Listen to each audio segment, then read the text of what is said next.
All right, so let's talk about the packing density of a primitive or basic cubic crystal. Now I say basic, that's not really the word primitive, but some people still use it. So what do we mean by primitive cubic crystal? What we mean is that we have our traditional cube,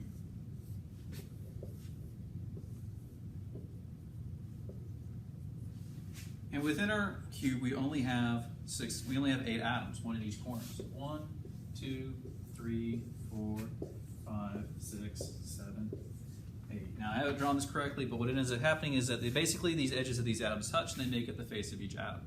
So how do we actually determine the packing density? Well, this is actually a surprisingly easy one to work with, and it's one of the easiest formulas to derive. So the density of your primitive cubic crystal, PCC, is again still just related to the number of atoms divided by the volume of the crystal itself, so the volume of the unit cell. Now, we can go at either one. Let's go with the volume first. If we look across each face, what we see is a picture that looks like this.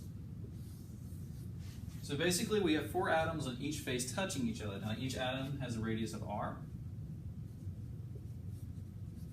They're touching end to end, so the length of one side of this cube is twice the atomic radius. So if we know that the length of each side is 2r, then the volume itself is 2r cubed.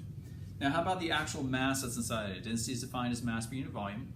Well, we have a corner atom. Each corner atom counts for 1/8 of an atom. We've got 8 atoms, so this gives us 1 atom total. So how do we convert this number of atoms to a mass? Well,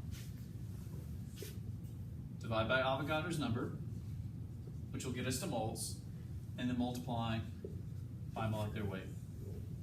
So this is the derivation for a primitive cubic crystal.